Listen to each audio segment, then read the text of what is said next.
Enquanto Dita implora em lágrimas para que Candinho acorde do coma, a fábrica Policarpo desaba rumo à falência, levando junto os últimos fios de esperança.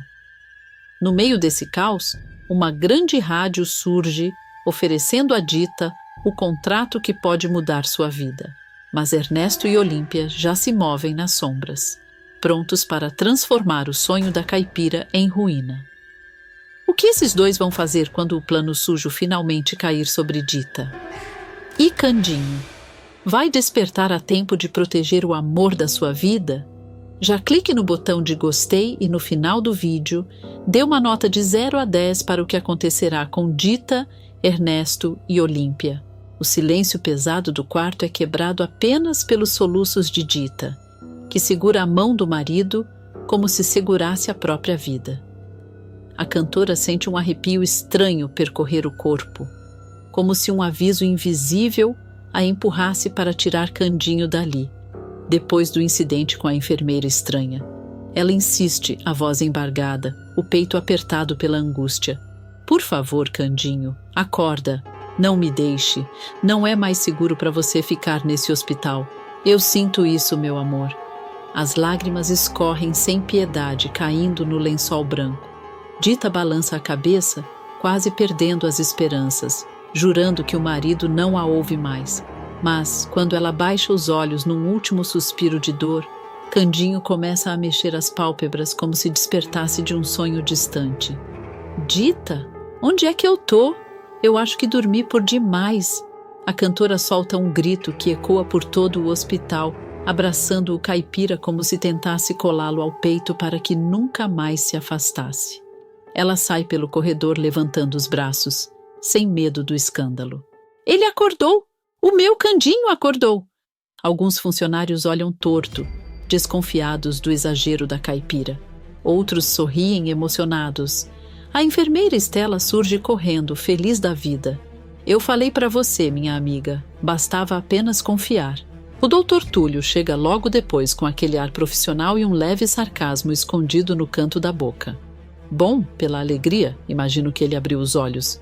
Vamos ver se não foi só um susto passageiro. Precisamos garantir que o paciente esteja realmente bem. Ele examina Candinho, que tenta se sentar e logo protesta. Ô, doutor, eu tô vivo por demais. Só tô meio zonzo, mas isso é fome. Túlio fica surpreso, mas acaba sorrindo, impressionado. A melhora dele é realmente surpreendente, para não dizer milagrosa. Stella testa o pulso, a respiração e por fim comenta com um sorriso no rosto. Parece que ele tá ótimo mesmo, Dita. Isso não acontece todo dia. O médico fecha a prancheta com firmeza. Vamos dar alta ainda hoje, mas ele precisa descansar. Muito. Se forçar demais, pode piorar. É aí que Candinho, teimoso e sincero como sempre, solta a frase que deixa todos boquiabertos. Eu não posso partir sem achar o meu filho perdido. O Júnior? Não mesmo! Dita o abraça forte, segurando as próprias lágrimas. A gente vai achar, Candinho. Eu prometo. Mas agora você vem comigo para casa. Pelo menos para poder ficar de pé sem cair. Eles saem do hospital como se estivessem renascendo, sem imaginar que, do lado de fora, o destino já afia as unhas para entregar a pior notícia que Candinho poderia receber. A tarde cai pesada sobre a mansão, e o clima que deveria ser de festa pelo retorno de Candinho do hospital se transforma em algo denso, quase palpável. Araújo e Celso aguardam na sala com expressões carregadas. Araújo tenta aparentar serenidade, mas a mão inquieta entrega seu nervosismo. Já Celso, sempre mais dissimulado, força um ar de solidariedade que nem convence a si mesmo. Candinho chega apoiado em Dita, ainda com a fragilidade de quem acabou de escapar do pior, mas com o sorriso teimoso de sempre. Ele estranha o silêncio repentino dos dois e lança um olhar desconfiado.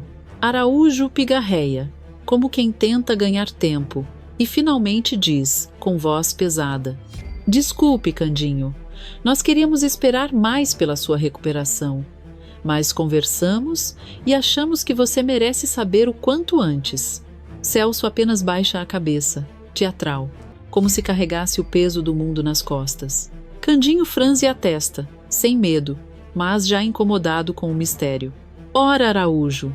Cerso, vocês têm que contar logo então. Assim vocês me deixam preocupado. O primo respira fundo. Um silêncio incômodo cai entre eles. Celso aperta os lábios, fingindo luto antecipado pelo que está prestes a dizer. Finalmente, Araújo solta a notícia como quem arranca um curativo devagar. Acontece, Candinho, que o seguro contra incêndio da fábrica não estava pago. Isso significa que perdemos a fábrica. As palavras ecoam. Candinho pisca devagar, tentando entender. Uai, mas eu achei que nós estava pagando tudo direitinho. Celso aproveita a brecha, com aquele jeitinho dissimulado que ele pensa ser convincente. Foi culpa nossa, Candinho. Ele hesita, quase deixa escapar a verdade, mas muda a rota num salto rápido. Nós esquecemos de pagar adiantado justo no mês do incidente. Sentimos muito, Candinho. Acho que isso significa que grande parte da sua fortuna se foi com as cinzas. Dita observa tudo em silêncio. Com o olhar apertado, ela sente que tem algo errado ali, alguma peça que não encaixa. Araújo desvia o olhar sempre que ela o encara. Candinho baixa a cabeça por um instante, sentindo o golpe, mas logo ergue de novo, com aquela força simples que sempre o guiou. O dinheiro não é o problema, não. Eu já fui muito mais pobre que isso. Mas a fábrica era da minha mãezinha. O silêncio reverente se instala por alguns segundos. Araújo e Celso se retiram rapidamente, como dois meninos que acabaram de aprontar e querem sumir antes que alguém perceba o cheiro da culpa. Assim que a porta se fecha, Candinho respira fundo e se volta para a Dita, tentando puxar do fundo do peito algum restinho de otimismo. O importante é que eu tô bem de novo. Tô aqui na minha casinha, de volta para você e pro Policarpo. Tá tudo bem por demais. Mas o sorriso dele não engana Dita. Ela vê a sombra de preocupação escondida atrás da bravura e, como quem não quer machucar, mas precisa dizer: mas você também pode perder a casa, Candinho. Ele força outro sorriso, aquele que pede para o mundo não desmoronar tão depressa. Essa casa é grande por demais. Eu posso vender e morar numa casinha menor. Eu não me importo, não. Dita segura a mão do marido, sentindo o esforço que ele faz para não fraquejar. Candinho suspira e conclui, com o velho bordão, que agora carrega mais dor do que esperança. E é como eu sempre digo, tudo que acontece de ruim na vida da gente é para melhorar. Dita apenas encosta a cabeça no ombro dele, resignada, murmurando: é verdade, Candinho. Mas no fundo dos olhos dela aparece algo que nem ela quer admitir. O pressentimento de que aquele era só o começo de uma tempestade muito maior. A noite cai suave na mansão, mas o clima entre Candinho e Dita está longe de ser tranquilo. Depois da conversa amarga sobre a fábrica, os dois tentam aproveitar um momento de paz, mas Candinho, sempre atento ao jeito da esposa, percebe que algo ainda pesa sobre ela. Dita anda pela sala ajeitando coisas que não precisam ser ajeitadas, olhando pro nada, mordendo o lábio sinais que o caipira conhece como ninguém. Ele se aproxima devagar, com um sorriso doce, mas com o olhar apertado de desconfiança. O que foi, Dita? Que você tá assim meio borocochô? Aconteceu alguma coisa? Você pode contar para mim? Dita tenta disfarçar com um sorriso forçado, mas a voz embarga. Ah, Candinho, não é nada que você precisa se preocupar. É só que, além da questão da fábrica, ainda tem uma coisa que tá me deixando triste por demais. O caipira se senta ao lado dela, sem tirar os olhos do rosto da amada. Conta pra mim, Dita. Eu tento ajudar você. O tom é firme, mas cheio de carinho. Ele sabe que ela está escondendo dor atrás daquele sorrisinho sem vontade. Dita respira fundo, como quem segura uma notícia desde muito tempo, e finalmente desaba. Não sei se você pode me ajudar com isso, Candinho. É que eu estava gravando meu disco lá na rádio, mas o Bigodinho descobriu tudo e acabou com as gravações. Candinho se endireita na hora, indignado, os olhos arregalados. Ora, mas é claro que isso é motivo para eu me preocupar. Sim, Dita, esse Bigodinho não pode fazer o que ele quer desse jeito, não. Quem ele pensa que é? Dita dá um riso triste, meio irônico, quase sarcástico pela dor. Ele é praticamente o dono da rádio, Candinho. Com ele lá, acabou o meu sonho. Eu, besta, achei que ia conseguir gravar meu disco daquele jeito. Candinho balança a cabeça, inconformado, andando de um lado para o outro como um galo pronto para a briga. Dita observa com um fio de esperança, mas tenta manter os pés no chão. De repente, Candinho para, aponta para ela com firmeza e diz: "Pois nós grava em outro lugar. O seu disco tem que acontecer, Dita. Tem que." A cantora suspira, mas não de alívio. "Mas onde, Candinho?" A rádio estava gravando o disco de graça? O silêncio paira por uns segundos. Candinho volta a caminhar, pensativo, franzindo a testa como quem força a cabeça para lembrar de algo útil, até que, como um clarão, seus olhos brilham. Ele estala os dedos, animado. "Acabei de lembrar de umas economia que eu tenho guardado." Dita arregala os olhos e o espanto vem acompanhado de um medo real. "Mas, Candinho, se você tem essas economia guardada, você tem que usar para assar." O tom dela é preocupado por demais e não esconde o medo de ver o marido se sacrificando de novo. Mas Candinho se aproxima, pega as duas mãos dela, olha fundo nos olhos dela e é como se todo o resto do mundo desaparecesse. A voz dele sai baixa, firme, cheia de amor. "A coisa mais valiosa que eu tenho é você, Dita. E eu tenho certeza que você vai ser a maior cantora desse Brasil. Por isso, Dá, que eu escolho investir tudo no seu sonho."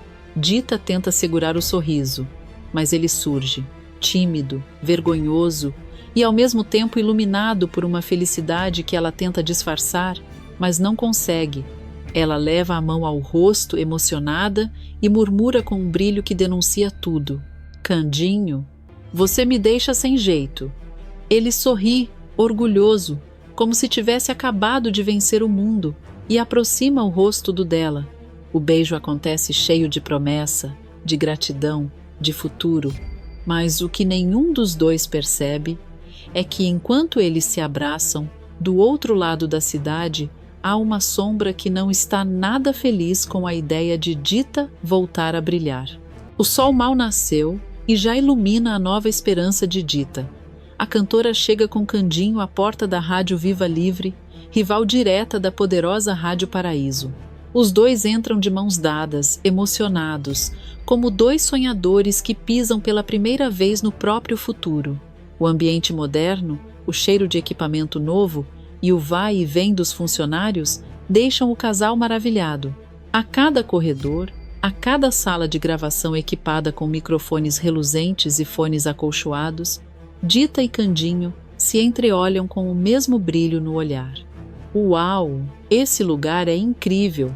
repetem os dois, feito criança conhecendo um parque de diversões. Dita passa a mão pelas paredes acolchoadas do estúdio, encantada com a acústica. Candinho observa tudo com orgulho, como se cada parafuso ali tivesse sido colocado por ele. A ansiedade deles é tão grande que chega a ser palpável um riso nervoso aqui, um suspiro apaixonado ali.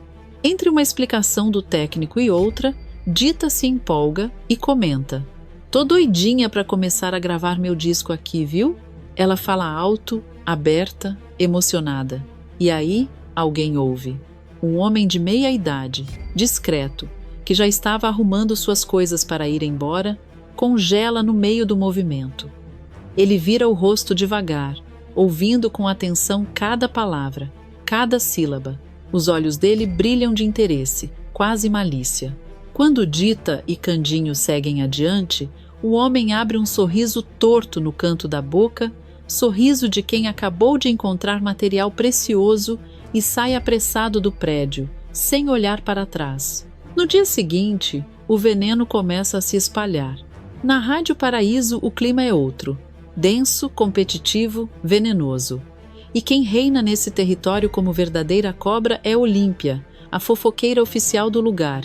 Ela desliza pelos corredores até o escritório de Ernesto com um sorriso malicioso, pronta para deixar cair sua bomba. Ernesto, como sempre, está mais interessado em sua xícara de café do que na própria rádio. Olímpia invade a sala sem bater, como quem tem prioridade até sobre o ar que circula. Lembra do informante que eu lhe falei que tenho dentro da rádio rival, Ernesto? O bigodudo ergue um olho só, entediado. Lembro. O que tem ele? Tem alguma novidade para nós? Olímpia estica a pausa de propósito, amando a sensação de poder. Tem. E não é qualquer novidade, não. É uma informação da qual você não vai gostar nadinha. Ernesto revira os olhos, impaciente. Pois deixe de enrolação e conte logo, mulher. Mas claro, ela não larga o osso tão fácil. Adivinha quem o meu informante viu ontem mesmo andando pela rádio Viva Livre? Uma pessoa bastante conhecida por nós. Ernesto bate a mão na mesa, irritado. E eu sei lá, Olímpia. Conte logo de quem se trata. Eu não tenho o dia todo. Então ela solta de uma vez, sem respirar. Ninguém mais, ninguém menos que Dita Ribeiro. A palavra bate em Ernesto como tapa. Ele se endireita na cadeira, agora completamente atento. Dita? Mas o que ela fazia lá? Olímpia estufa o peito, orgulhosa do estrago que causa. Segundo o que ele ouviu, Dita está lá para continuar as gravações do disco que nós proibimos aqui. O sangue sobe no rosto de Ernesto. O bigode treme. As mãos se fecham em punhos. Aquela caipira, murmura ele, rosnando. Acha que pode me passar a perna desse jeito. Ernesto se levanta da cadeira com tanta força que ela quase tomba. Ah, mas isso não vai ficar assim. Não mesmo. Olímpia sorri satisfeita. O caos está oficialmente lançado. E do outro lado da cidade, entre microfones novos e sonhos renascidos, Dita e Candinho seguem felizes, completamente alheios ao fato de que a rádio inimiga já prepara mais um golpe para destruir o que eles mal começaram a construir. Os dias passam, e cada música que Dita grava na Rádio Viva Livre parece ampliar ainda mais a luz que a cerca. A voz dela ecoa pelos corredores como um chamado inevitável para a fama, e todos olham com admiração para a caipira que chegou tímida, mas que agora já parecia uma estrela em formação. Só quem não suporta essa ascensão é Ernesto Dias, que anda inquieto, mascando raiva como se fosse chiclete velho. Ele se convence de que só existe um jeito de impedir o crescimento daquela que ele jurou sabotar: destruir o disco antes que ele ganhe asas. É assim que, numa manhã chuvosa, Ernesto aparece diante da sede da Rádio Viva Livre. Entra com passos duros e olhar afiado, tentando transmitir confiança, mas claramente carregando por dentro uma tempestade de insegurança e ódio. Funcionários o observam com desconfiança. Murmurando entre si, o bigodudo não é figura bem-vinda em praticamente lugar nenhum. Ele chega até a porta do dono da rádio. Um homem reservado, conhecido pela seriedade e pela incapacidade total de tolerar besteira. Ao vê-lo, o dono abaixa os óculos, analisa Ernesto com frieza e ordena: sente-se. Ernesto obedece de imediato, com um sorriso falso.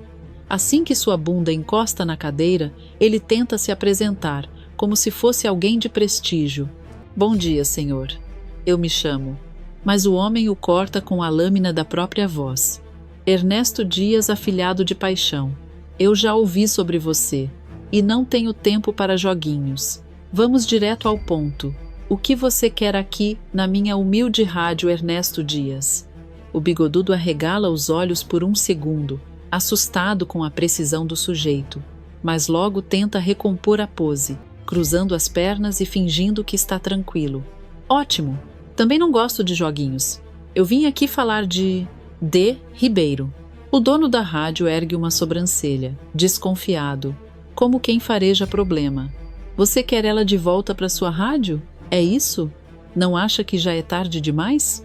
Ernesto tenta manter o charme, mas o sorriso dele parece mais um espasmo nervoso. Não, pelo contrário. O que eu quero é...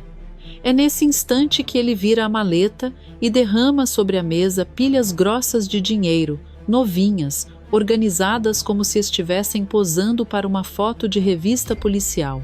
Eu quero que você cancele a gravação do disco de Dita Ribeiro. O dono da rádio olha demoradamente para as notas, passando a mão por cima delas como quem avalia um objeto interessante, mas não valioso. Seus olhos continuam frios, seus pensamentos impossíveis de ler. Depois de longos segundos, ele finalmente responde: "Não há a mínima chance de eu fazer isso." A frase cai como um trovão no peito de Ernesto, que perde o ar. "O quê? Você só pode estar brincando. Viu quanto dinheiro tem aqui? Pois me venda essa rádio. Eu dobro o valor dessa maleta e compro a sua parte." O dono da rádio não move nem um músculo e sua calma irrita Ernesto ainda mais. "Escute aqui, Ernesto Dias. Se você acha que essa quantia ou qualquer outra que possa me mostrar seria suficiente para comprar a saída de Dita Ribeiro, então você nunca a ouviu cantar, ou a odeia demais para enxergar o óbvio." Ernesto engole seco, sentindo a máscara de superioridade desabar. O homem continua: "Eu trabalho com rádio, com música e com estrelas há muito tempo, e posso garantir, Dita é rara. Nos primeiros segundos em que ouvi aquela mulher cantar, eu soube que seria loucura deixá-la escapar." Ernesto insiste, desesperado, quase suplicando: "Não precisa ser assim, é só pegar o meu dinheiro e deixar isso para lá." Mas o dono nem pisca. "O seu dinheiro não será nada comparado ao que o talento de Dita vai gerar. Nada." A humilhação chega a queimar o ar.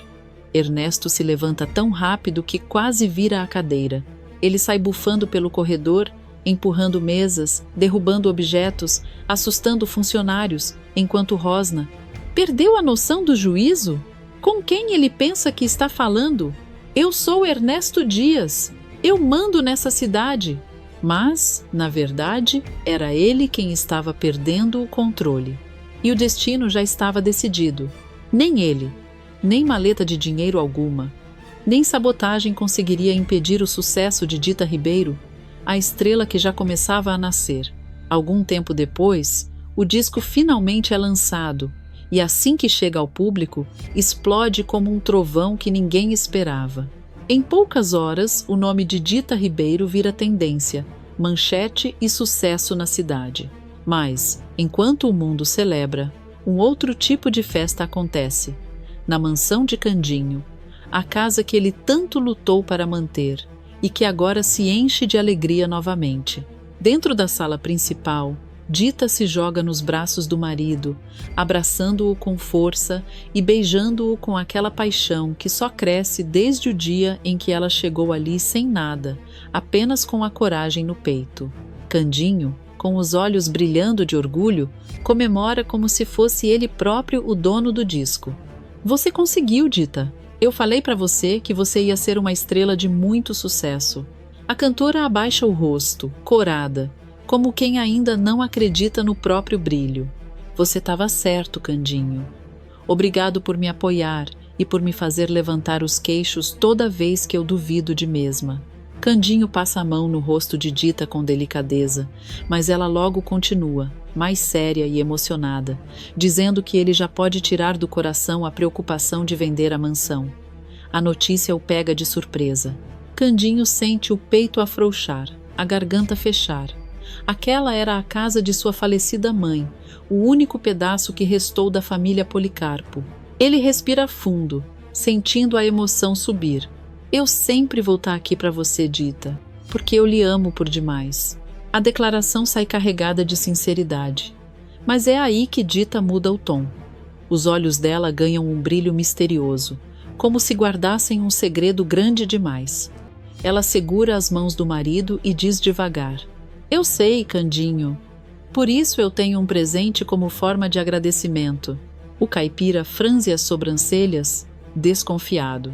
"Presente, Dita? Não precisava?" E o tom dele é quase de susto, como quem teme exageros. Mas ela rebate na mesma hora, firme e doce: "Precisava sim. E você vai ter que tapar o zóio para ver a surpresa. Só vai valer olhar quando nós chegar lá." Candinho tenta perguntar mais, mas já é tarde. Dita pega um pano e, com um sorriso que mistura malícia e carinho, amarra nos olhos dele. O coitado protesta, resmunga, diz que não gosta de sentir que está sendo enganado, mas ela apenas ri. "Deixa de frescura, Candinho. Confia em mim." Eles saem da mansão de mãos dadas e Candinho vai tateando o caminho, tropeçando nos próprios pés, enquanto tenta adivinhar para onde a esposa o leva. A cada passo, sua desconfiança aumenta, e ele pergunta, meio sério, meio desconfiado: Dita, isso não é alguma armação sua, né? Porque você tá rindo. Eu tô ouvindo. Ela finge inocência. Rindo eu? Imagina. Mas continua rindo. Quando começam a se aproximar do destino misterioso, Candinho começa a ouvir alguns barulhos familiares, marteladas, ritmadas, vozes de trabalhadores, madeira arrastando, o rangido das ferramentas. Ele franze a testa, tentando montar o quebra-cabeça só pela audição. Que barulho é esse? São martelo? Tem pá também. É barulho de gente trabalhando. Parece que nós tá em uma obra. A tensão cresce. Ele já imagina que Dita possa ter aprontado demais. De repente, uma voz conhecida surge, carregando um tom quase irônico. Agora você pode tirar a venda e ver com seus próprios olhos, Candinho. É Celso, o primo sempre observador que tenta esconder um sorriso orgulhoso enquanto cruza os braços como quem diz, eu avisei. Candinho arranca a venda rapidamente e o mundo dele desaba numa emoção que chega a tirar-lhe o ar. Diante de seus olhos está a fábrica de biscoitos Policarpo, renascendo das cinzas literalmente. A mesma fábrica que foi destruída pelo incêndio agora ressurge, reconstruída por dezenas de trabalhadores que se movimentam com empenho, tijolos sendo erguidos, janelas reinstaladas, o prédio tomando forma novamente. Tudo aquilo que ele achou ter perdido para sempre agora está voltando, tijolo por tijolo. Dita, com o rosto iluminado por um sorriso cheio de orgulho e ternura, pergunta: Você gostou do presente, Candinho? Ele não consegue falar. Gagueja, respira pesado. As lágrimas chegam antes das palavras. Dita, foi você que pagou por isso? Ela segura o rosto dele com as duas mãos, firme e carinhosa. Foi sim. Com o dinheiro que nós conquistamos junto com meu disco. Eu queria ver você sorrindo de novo, Candinho. Era o que faltava para sua vida voltar para o lugar. As pernas do caipira quase falham. Ele abraça a esposa com força, levantando-a do chão, como se quisesse agradecer 1000 vezes ao mesmo tempo. Beija-a com paixão, se deixando levar pelo turbilhão de emoções. Dita, eu te amo por demais. É o melhor presente de todos. O sol já começa a se pôr quando o casal de caipiras retorna da surpresa na fábrica. Candinho caminha com o peito cheio de orgulho, e Dita ainda parece viver um sonho acordada, com o brilho do sucesso refletindo até no jeito como ela anda. Eles seguem pela pracinha principal, de mãos dadas, tranquilos, até que são surpreendidos por um grupo de pessoas que surge correndo, todas animadas, com discos e canetas erguidos como bandeiras. Os olhos de Dita arregalam. Candinho franze o senho, tentando entender, mas logo uma moça chega mais perto, quase ofegante. Dita, Dita Ribeiro, é você mesmo? Pode me dar um autógrafo? A cantora leva a mão ao peito, incrédula, como se aquilo pertencesse a outra realidade. Autógrafo? Eu? Você tem certeza? Pergunta, desconcertada e tímida, mas sorrindo sem querer. O rapaz ao lado da moça se adianta empolgado. É claro, você é a melhor cantora de todas. Se eu consigo um autógrafo seu, eu vou me gabar para sempre com meus amigos. Candinho observa tudo com aquele sorriso bobo de marido orgulhoso, já prestes a puxar a caneta da mão do fã para ele mesmo entregar à esposa.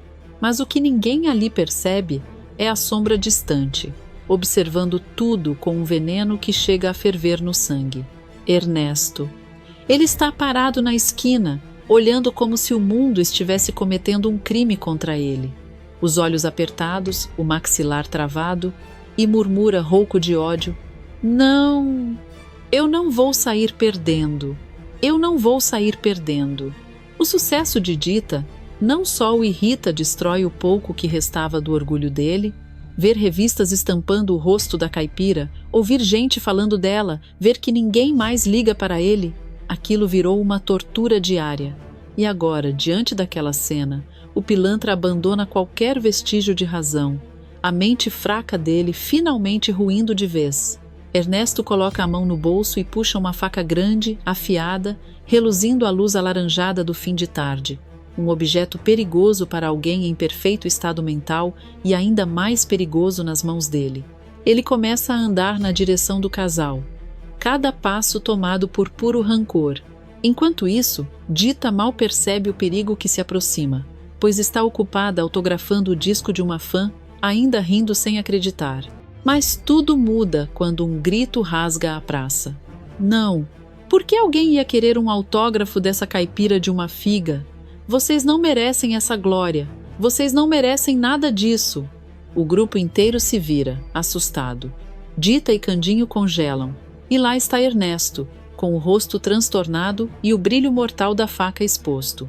Candinho imediatamente se coloca na frente da esposa, abrindo os braços como um escudo. Ô Bigodinho, você se afasta, senão eu vou te dar um sopapo. Dispara, firme, embora o coração acelere. Ernesto avança mais um passo, cuspindo ódio. Você acha que eu tenho medo, seu caipira? Eu não tenho medo de nada. Eu prometi que ia acabar com vocês, e eu vou. Não importa quanto sucesso, quanto dinheiro consigam. Eu ainda vou ver o fim de vocês. Candinho balança a cabeça com desprezo. Você é um abutre, Ernesto. Mesmo com todo o dinheiro do mundo, tu ia continuar sendo isso aí. Um sujeito vazio, sem coração e sem rumo na vida. Ernesto solta uma risada debochada carregada de veneno. E você acha que eu vou dar ouvidos? Você, Candinho, é um bobalhão, e essa sua caipira desenfreada não passa de uma enxerida que não sabe seu lugar. Dita dá um passo à frente, encarando o rival com coragem. O que é que você está pensando em fazer, Ernesto? Pergunta, tensa, mas mantendo a postura. Ele se ergue e diz com sangue nos olhos o que eu sempre quis fazer na minha vida inteira. Acabar com você, Candinho, e de sobra me vingar dessa intrometida que te arrastou para longe do fracasso que era o seu destino. E então, sem aviso, Ernesto parte para cima. O ataque é rápido, mas o povo é mais rápido ainda. Antes que o pilantra consiga dar mais 2 passos, as fãs de Dita, que até então estavam em choque, se jogam em cima dele como uma onda, gritando, empurrando, derrubando, e desliza para longe. Pegamos ele! Dita! Grita uma delas, enquanto outras se sentam sobre Ernesto, impedindo todos os movimentos. Candinho corre para afastar Dita, protegendo-a. O pilantra, esmagado pelo peso da multidão, esperneia como um bicho preso. A praça vira um alvoroço. E Dita, sempre gentil, mas agora firme como uma estrela no auge, sorri e diz: Obrigada, pessoal, vocês são demais. O orgulho na voz dela faz o coração do povo explodir. Poucos segundos depois, a sirene ecoa. A viatura chega, os policiais descem correndo e algemam Ernesto, que berra como se fosse dono da cidade. Me larguem! Eu sou o rei dessa cidade. Vocês não podem me manter preso. Eu vou voltar. Eu sempre volto. Candinho encara o rival, cruzando os braços com ar superior. Rei de quê, Ernesto? De vexame? Porque é só isso que você dá. O pilantra cerra os dentes, mordendo os beiços de pura raiva, quase espumando. Eu não quero voltar para a cadeia, murmura, agora desesperado. Então, como último ato patético, Ernesto cai de joelhos diante de Candinho. Candinho, me perdoa, por favor, eu fiz tudo errado, me ajuda. Dita e Candinho se entreolham e caem na gargalhada. Candinho apenas aponta para os policiais. Pode levar, esse daí não engana ninguém. Ernesto, humilhado, volta a xingar aos gritos. Caipiras inúteis, vocês vão se arrepender. Mas sua voz logo é engolida por outra muito mais forte, vibrante, cheia de amor. A multidão começa a gritar em perfeita harmonia. Dita, Dita, Dita. E assim, entre aplausos e comemorações, o pilantra é levado para longe, enquanto o amor de Dita e Candinho brilha ainda mais forte. Ernesto caminha pelos corredores do hospital com a pressa de quem sabe exatamente o tipo de caos que está prestes a provocar. Seu olhar inquieto denuncia que, enquanto ele avança, Sandra já está lá dentro do quarto, mascarada, rondando Candinho como um abutre sobre a presa. O caipira dorme profundamente, indefeso, e a megera só precisa de alguns minutos sem interrupção para concluir o plano que arquitetou com prazer doentio. Ernesto bate na porta do Dr. Lauro, uma batida seca, firme, daquelas que já chegam entrando. Ele escancara a porta sem esperar resposta e lança um sorriso falso, claramente ensaiado. Com licença, doutor, mas é um assunto urgente. Lauro levanta os olhos devagar, como quem não tolera a interrupção. Seu tom é gelado, quase cortante. Eu não tenho assuntos com você, Ernesto. O comparsa de Sandra parece não se abalar, mas sua sobrancelha, arqueada, revela sarcasmo. Tem sim, doutor, e vai me agradecer quando entender o tamanho da bomba. Lauro aperta os lábios, irritado, e cruza os braços. Eu não tenho tempo para suas insinuações. Ernesto dá 2 passos à frente, diminuindo a distância entre eles, como quem está prestes a contar um segredo sórdido. Mas é sobre o Tobias. A palavra cai como uma pedra na sala. Lauro arregala os olhos, respira fundo. Tenta recompor a expressão neutra. Mas é tarde demais. O nome do rapaz sempre o desmonta. O que tem o Tobias? Pergunta ele, tentando parecer firme, mas a voz sai fina, quase trêmula. Ernesto percebe a fissura emocional e empurra ainda mais. Ele baixa o tom, fazendo pose de amigo preocupado, mas sua expressão é pura dissimulação. Ele está muito mal, doutor. Muito mal mesmo. Ernesto hesita apenas para aumentar a tensão. Está lá no lugar onde vocês 2 costumam se encontrar. A frase paira no ar, gordurosa de insinuações.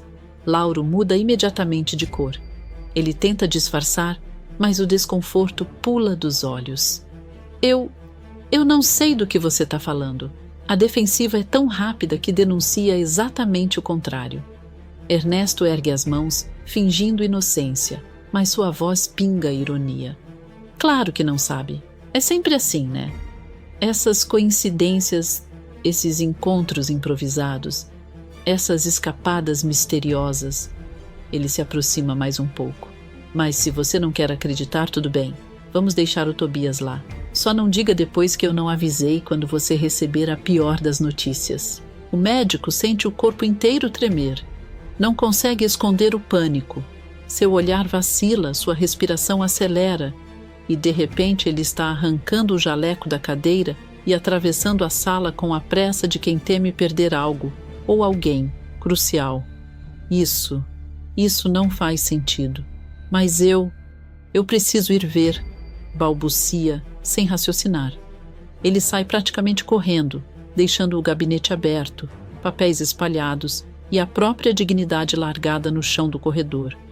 Quando o som dos passos desaparece, Ernesto fecha a porta com calma, relaxando como quem concluiu uma obra-prima do caos. Ele abre um sorriso largo, exibindo pura satisfação. A Sandra estava certa, murmura, balançando a cabeça com deboche. Nada como um segredo cabeludo para tirar um homem do eixo. E ele segue pelo corredor, orgulhoso do estrago, certo de que Sandra agora tem o caminho livre para agir sem ser interrompida. No silêncio pesado do quarto, apenas o som ritmado dos aparelhos marca o tempo que parece suspenso sobre Candinho. A porta mal se fecha e Sandra, cada vez mais entregue ao próprio veneno, ajusta a máscara no rosto com dedos impacientes. A touca esconde o brilho dos cabelos dourados, mas não consegue domar o brilho febril dos olhos dela. O disfarce é grotesco, mas suficiente para o que ela planeja. A megera se aproxima da cama, inclinando-se sobre o caipira adormecido como quem observa uma presa já imobilizada. Ela fala baixinho, mas com um veneno que preenche o ar. Você é osso duro de roer, seu caipira teimoso, mas hoje você não escapa. De hoje, você não passa. O tom é quase carinhoso, mas o sorriso retorcido denuncia a verdadeira intenção. Ela balança a cabeça, bufando irritada. Tudo culpa sua, sabia? Tudo. Você puxou isso para si. E se der errado esse meu disfarce ridículo? Ah, Candinho, todo mundo à sua volta vai cair junto. Então facilita para mim. Vai encontrar logo sua mãezinha falecida, vai. Candinho respira fundo, totalmente entregue ao sono induzido, alheio ao destino que ameaça se fechar sobre ele. Sandra prepara a seringa dentro do bolso, ajeita a máscara mais uma vez, inclinando-se ainda mais quando um som ecoa no corredor. Passos. Voz. E uma que ela reconhece imediatamente. Zuma. Os olhos de Sandra se arregalam. Um resmungo quase rouco escapa por trás da máscara. Ah, não. Logo essa. Instintiva como um bicho acuado. Ela corre para o banheiro e se enfia lá dentro, fechando a porta com cuidado, mas sem esconder a irritação. Agora mais essa. O que essa mulher está fazendo aqui? Eu vou ter que esperar. Que inferno! A porta do quarto se abre. Zuma entra tão cheia de si quanto sempre, com uma mão na barriga, um teatro que nem ela mesma leva muito a sério e o olhar derretido de falsa paixão. Ela se aproxima de Candinho, como se estivesse participando de uma novela paralela só dela. Volta logo para mim, meu amor, para mim e para o nosso filho que eu tô carregando no meu ventre, diz num tom manhoso que beira o exagero. Você vai ser feliz comigo, só comigo. Não com aquela horrorosa da Dita. A voz dela quebra suavemente, um lamento infantil que denuncia mais carência que maldade. Ela segura a mão de Candinho, aperta devagar. Ai, Candinho, eu daria tudo só para te ouvir brigar comigo de novo, só para me chamar de doida que fosse. Acorda, vai, você precisa acordar. Ela se inclina e dá um beijinho tímido na testa dele. Mas ao se afastar, sua expressão muda. As sobrancelhas se juntam. Os olhos ficam inquietos. Algo não encaixa. Ué, que estranho! Ela murmura, olhando ao redor. Não tem ninguém aqui? Mas cadê o pessoal? Eu pensei que tivesse sempre alguém cuidando dele. Ela olha para a porta, depois para Candinho, depois para o corredor, desconfiada. A angústia vem crescendo. Isso não tá certo. Faz meia volta, indignada, ajeitando o cabelo de propósito como se preparasse para uma guerra. Eu vou procurar o Dr. Lauro agora. Eu exijo explicações, declara, marchando para fora com sua certeza absoluta de que o mundo lhe deve alguma resposta. A porta fecha. O corredor engole os passos dela. Dentro do banheiro, Sandra finalmente solta o ar preso, pressionando os olhos com força. A raiva pulsa, o atraso a corrói, o plano se complica. E a megera já começa a arquitetar o próximo movimento, porque para ela nada é mais importante do que ver Candinho não acordar nunca mais. No corredor, os passos apressados de Zuma ecoam até desaparecer. É o sinal que Sandra esperava. Com a precisão de uma predadora que conhece bem o momento de atacar, ela desliza para fora do banheiro e volta ao quarto de Candinho. A porta se fecha atrás dela e a máscara retorna ao rosto, mas agora há um brilho selvagem em seus olhos. Ela se aproxima da cama e, ao ver o rosto do caipira frágil, indefeso, entregue a um sono que não escolheu, a vilã solta uma risada abafada, carregada de satisfação. Eu não acredito nisso, sussurra, saboreando a cena. Depois de anos imaginando o que eu faria com você quando saísse do Chilindró? Ah, Candinho, eu tenho que aproveitar cada segundo. Cada segundo. Ela passa o dedo pela grade da cama como se estivesse acariciando a própria vitória. Sabe, eu até achei que fosse sentir alguma culpa. Mas olha só, não sinto nada. Você dorme e eu decido o seu destino. Hoje é o dia em que eu me livro de você de uma vez por todas e a mansão de titia será minha. Não há quem a ouça, mas ela continua falando como se ele realmente pudesse responder, como se aquele monólogo distorcido fosse um acerto de contas antigo. Você, sempre tão certinho, tão protegido, tão querido por todo mundo. Pois é, chegou o seu dia, mas o destino parece conspirar para testar a paciência dela. A porta range novamente. Zuma volta, mais aflita do que antes, empurrando a porta com força. Sandra engole o ar, pega a primeira coisa que vê à prancheta e tapa o rosto, virando-se bruscamente para a parede. Zuma entra apressada e exclama: surpresa! Ainda bem que alguém resolveu cuidar de Candinho. Que está. Sandra, tentando alterar a própria voz, força um tom anasalado e distante. Teve uma emergência. Ele me deixou cuidando do paciente. Não se preocupe. Em minhas mãos ele ficará bem. Zuma estreita os olhos. A desconfiança cresce como sombra. E por que você não olha para mim quando eu falo com você? Ela pergunta, dando um passo a mais. Na verdade, essa voz... O coração de Sandra dispara. A vilã tenta controlar o tremor das mãos, mas Zuma é insistente como sempre. Essa voz não me é estranha, viu? Zuma continua, aproximando-se. Há quanto tempo você trabalha aqui? Qual é seu nome? É formada mesmo? Trabalha nesse turno desde quando? Quem é seu supervisor? As perguntas vêm como rajadas, uma atrás da outra.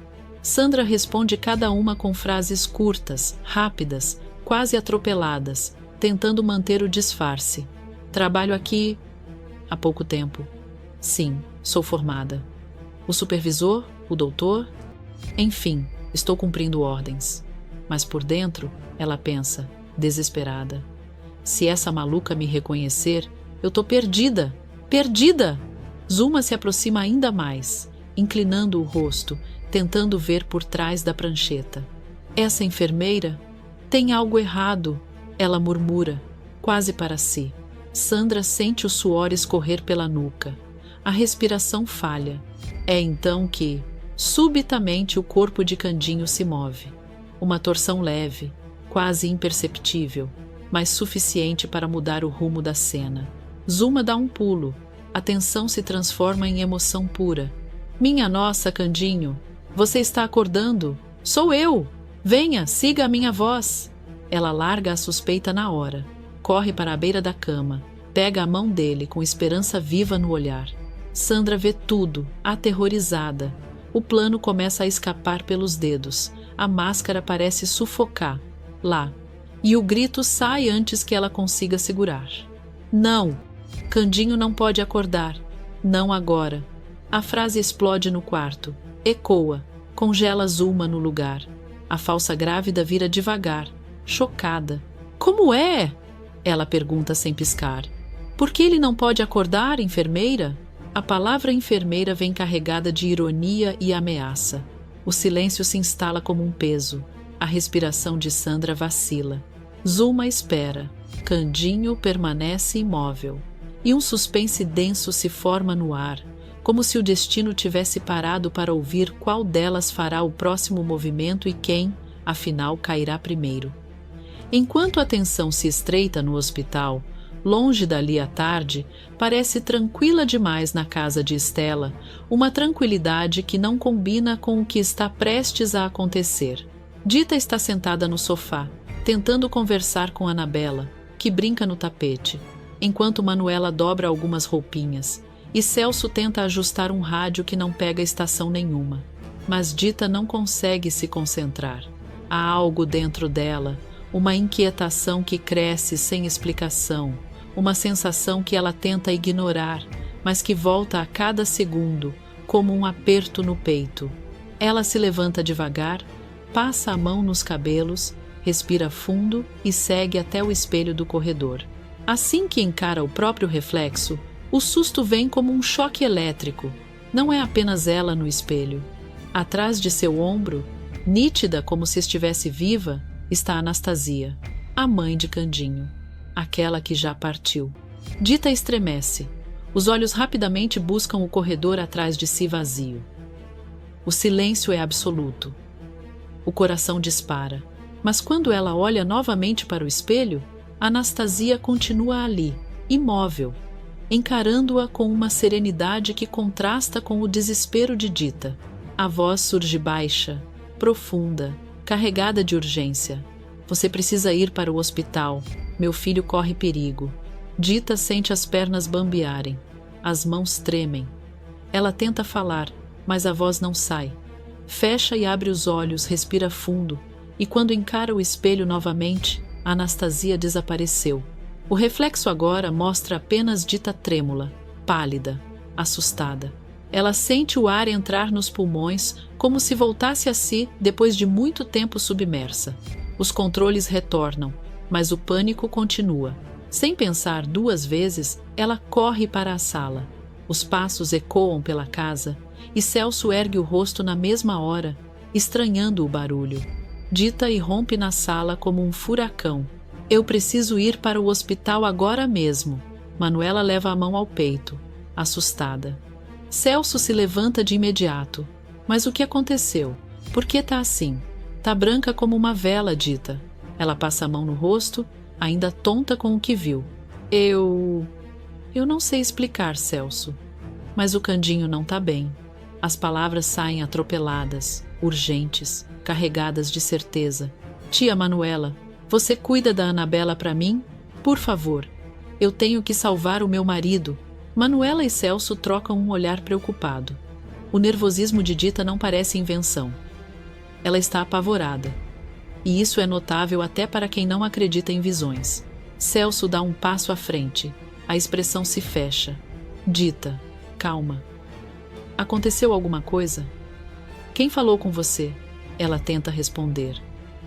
Mas não há como explicar sem parecer loucura. O espírito da sogra não é exatamente algo que se diga de forma casual. Mesmo assim, a certeza dentro dela queima como se tivesse sido escrita a ferro. Eu só sei que ele corre perigo. Eu tenho que ir. Eu sinto.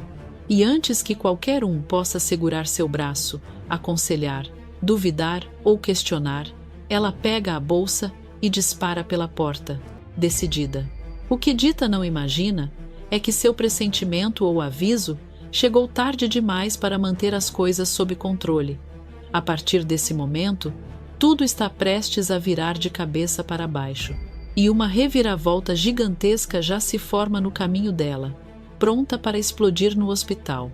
No hospital, o clima continua carregado.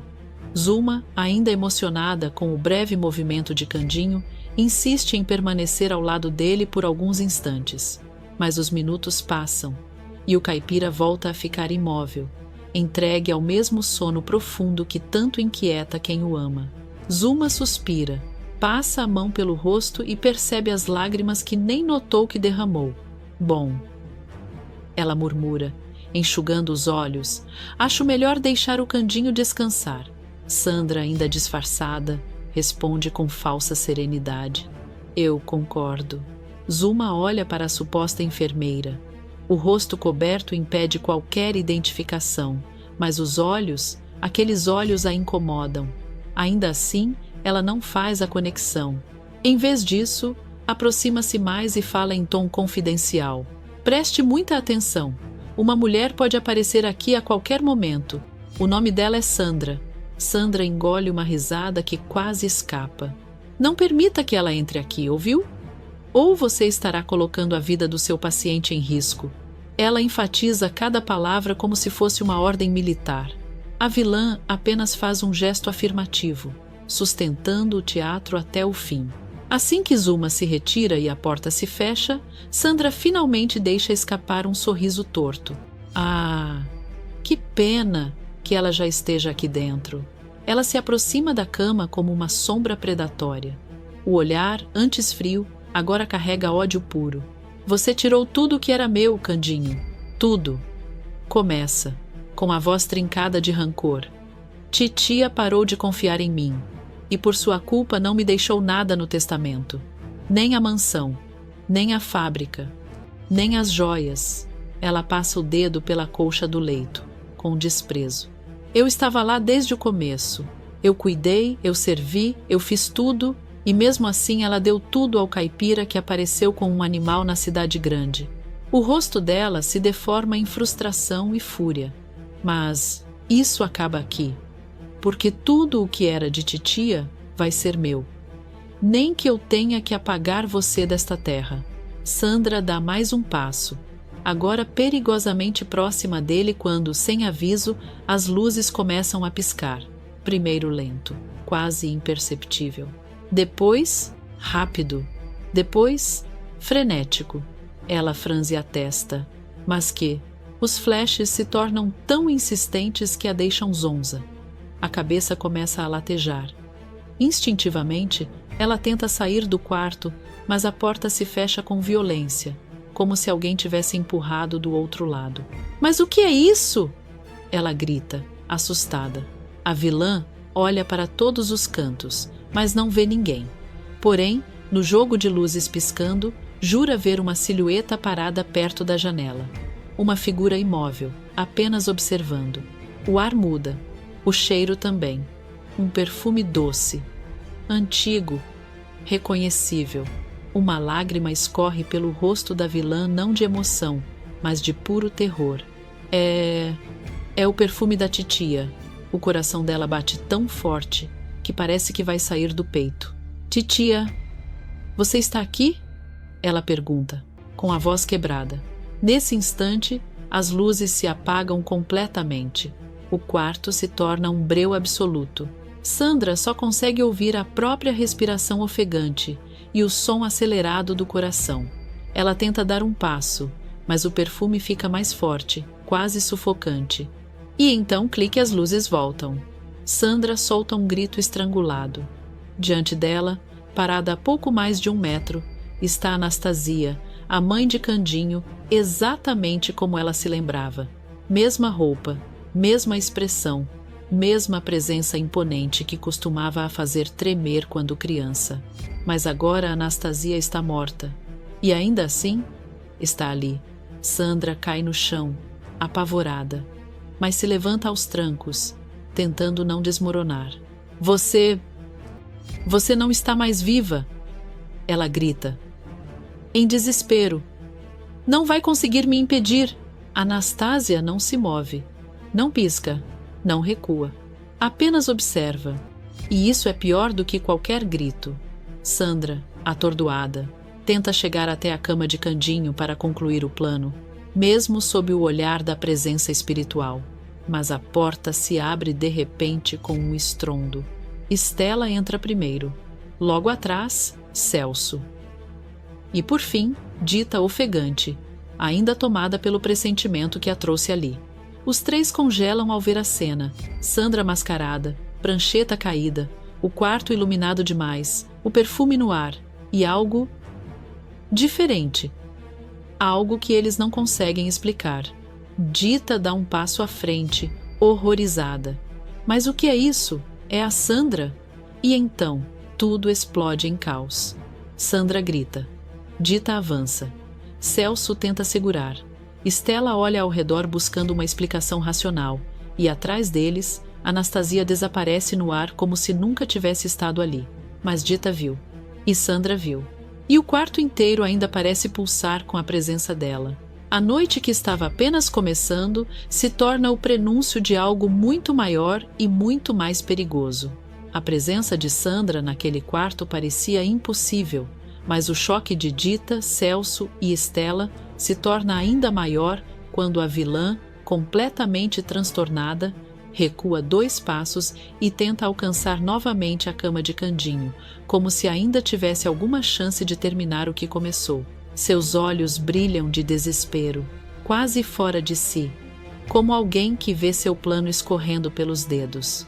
Mas antes que consiga chegar perto do paciente, Celso avança num impulso, agarra o braço da irmã com força e grita, num tom que faz toda a ala ouvir. Chega! Você não vai fazer nada! Sandra arregala os olhos, sente o aperto firme, mas ainda tenta se soltar, fingindo inocência, como se fosse ela a vítima da situação. Seus lábios tremem, indecisos entre o medo e o velho sarcasmo. Dita, com o coração disparado, encara a mulher que acreditava estar morta. Você está viva? Como isso é possível? A vilã ergue o queixo, tentando recuperar algum domínio sobre o caos que ela mesma criou. Respira fundo, ajeita a touca e a máscara que já não escondem quase nada, e responde com aquela ironia fria: eu nunca iria embora antes de concretizar minha vingança. Stella, mesmo com as mãos trêmulas, dá um passo à frente. A determinação dela se impõe, mas você não vai conseguir. Sem dar chance para qualquer rebate, Stella sai correndo pelo corredor e começa a gritar, fazendo ecoar por todas as paredes brancas do hospital: socorro! Tem uma criminosa aqui dentro. Ela está viva. É a Sandra. Enfermeiros se assustam. Uma paciente derruba a garrafa de água. Outra leva a mão ao peito como se fosse desmaiar. Em segundos, o caos se instala. A notícia se espalha pelos corredores como fogo em palha seca. Enquanto isso, Sandra, percebendo que o cerco está fechando, se desvencilha de Celso com um puxão desesperado e tenta fugir. Mas a movimentação no corredor se torna tão intensa que ela acaba encurralada pelos próprios passos. De repente, médicos, seguranças, enfermeiros e até pacientes começam a surgir de todos os lados. Quando veem o rosto de Sandra, aquele rosto que todos acreditavam que estava 6 palmos abaixo da terra, os gritos se espalham. Minha nossa, é a Sandra! Ela está viva! É ela! A confusão se torna um redemoinho de vozes e passos. Nesse exato momento, Dr. Lauro chega ao hospital, ofegante, segurando a porta giratória, como quem não acredita no que está vendo. Ele arregala os olhos e fala, desnorteado: essa não. Eu só deixei esse hospital por 30 minutos. Mas antes que alguém possa explicar, outro acontecimento vira tudo de cabeça para baixo. No meio de toda aquela gritaria, Candinho, até então imóvel, frágil, perdido em sono profundo, começa a mover os dedos, depois os olhos, e finalmente abre o olhar, como se estivesse despertando de um pesadelo longo demais. Dita leva as mãos à boca, sentindo as lágrimas queimarem antes mesmo de cair. O coração dela quase salta do peito. Ela caminha até ele, sem acreditar. Candinho, ainda tonto, se ergue devagar e caminha em direção à esposa, que mal consegue respirar diante da emoção. Ao abraçá-la, ele fala com a voz fraquinha, mas firme: eu não acredito. Você tá aqui. Você tá bem? Dita, soluçando de alegria, responde: eu que não acredito. Você acordou. Meu amor, você tá bem? Mas Candinho parece ter acordado com um propósito. Ele segura firme a mão da esposa e diz, mais determinado: vem comigo, eu preciso ver o meu fio. Dita franze o senho, confusa. Fio? Que fio? Candinho não explica. Apenas segura a mão dela e começa a caminhar, ainda fraco, mas guiado por algo que só ele parece entender. Eles seguem pelo corredor, atravessando a confusão, enquanto funcionários tentam conter Sandra, que se debate, chuta, se esguela tentando se livrar dos policiais que já a pressionam contra a parede. Os gritos dela ecoam: me soltem! Vocês não sabem com quem estão lidando! Mas ninguém dá ouvidos. O destino dela já está selado. Candinho e Dita passam pelos gritos, pelas sirenes, pelos olhares assustados e seguem adiante, rumo ao fio que apenas ele parece enxergar. E assim, o hospital inteiro assiste não só à captura da vilã mais temida dos últimos tempos, mas também ao retorno inesperado de Candinho, um renascimento que ninguém acreditava mais ver. O sol já começa a se pôr sobre o orfanato, tingindo o céu com um laranja suave, enquanto o pátio permanece cheio de crianças correndo, gritando e brincando. Mas entre elas, Samir para de repente, como se algo tivesse tocado seu peito por dentro. Ele segura firme o brinquedo improvisado nas mãos, fecha os olhos por um instante e sente aquele arrepio que só o coração reconhece. Um sorriso começa a nascer em seu rosto, iluminando tudo ao redor. Com a voz baixa, emocionada, ele murmura para si mesmo: como se estivesse repetindo uma certeza que brota sem explicação. O meu pai está vindo. Simba, que observa tudo encostado no muro, solta uma risada debochada, cruzando os braços e balançando a cabeça com desprezo. Que mentira! Ele nunca vai vir. Quem é que quer ter um filho como você? A frase cai como uma pedra no peito de Samir. O menino engole seco e olha para o colega com tristeza, tentando entender por que Simba sempre escolhe ferir, mesmo quando ninguém pediu por isso. Ele pergunta com voz fraca: por que você é tão maldoso comigo? A gente é igual. Somos órfãos. Era pra gente se apoiar. Mas Simba vira o rosto com arrogância, como se a ideia de vulnerabilidade fosse uma ofensa direta à sua existência. Isso é coisa de menino fraco. Eu também não sei quem é meu pai e nem por isso fico choramingando igual você. Antes que Samir consiga responder, Simba dá um passo para a frente, cutucando o peito dele com o dedo, zombando. Você acha mesmo que alguém vai querer você? Acorda, Samir. A provocação entra fundo. Samir dá um impulso para trás, frustrado, cansado de ouvir as mesmas palavras todos os dias. Ele respira fundo, mas basta Simba soltar outra gargalhada, ainda mais humilhante, e o menino perde a paciência. Numa explosão que ele não consegue controlar, Samir avança sobre Simba. Os dois rolam pelo chão, chutando poeira, gritando, tentando empurrar um ao outro. As outras crianças se afastam, fazendo um círculo, enquanto o caos cresce e as vozes começam a ecoar. Mas então, no meio do barulho, no meio da briga, uma voz forte e emocionada corta o ar, parando tudo. Samir. É uma voz que nenhum deles esperava ouvir, ali profunda, quente, quase quebrada pela emoção.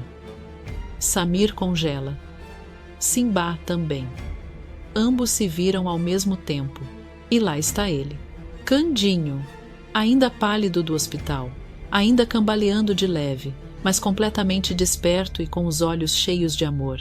Ele dá alguns passos para dentro do pátio, com o coração pulsando no rosto, e chama novamente, agora com o tom de quem encontra algo que perdeu por anos. Meu filho. Samir leva a mão à boca, sentindo o mundo inteiro flutuar ao seu redor. O brilho que aparece nos seus olhos é tão intenso que o menino esquece da briga, do pátio, de tudo. Ele corre em direção ao caipira. Candinho? Você acordou? Candinho se ajoelha para ficar na altura do menino, segurando os ombros dele com cuidado, como se tivesse medo de perder o que acabou de encontrar. O sorriso é de alguém renascido. Mais do que isso, Fio, eu descobri que eu sou o seu pai. A minha santa mãezinha me contou tudo. Simba empalidece. O menino dá um passo para trás, apavorado, como se a verdade fosse uma onda gigante vindo em sua direção. Ele sabe o que isso significa. Sabe que o segredo que sempre guardou ou fingiu, não saber finalmente veio à tona. Candinho continua, com uma emoção tão forte que quase não consegue controlar. Ela me disse sobre a marca. A marca de nascença. Fio, deixa eu ver. Samir respira fundo, levanta um pouco a barra da calça e mostra a marca em forma de anjo na perna, a mesma marca que Candinho carrega desde que nasceu. O mesmo símbolo. O mesmo destino. Candinho tampa a boca com a mão, tomado por uma felicidade tão bruta que se transforma quase em choro. Ele puxa Samir para um abraço apertado, caloroso, daqueles que restauram o que estava quebrado. Esse é o dia mais feliz da minha vida. Samir fecha os olhos no abraço, finalmente sentindo que pertence a algum lugar, que pertence a alguém. Pela primeira vez na vida, ele não se sente sozinho, e no fundo do pátio, Simba observa tudo com um misto de choque, inveja, medo e talvez, pela primeira vez, arrependimento. Porque a verdade finalmente chegou, e nada será como antes.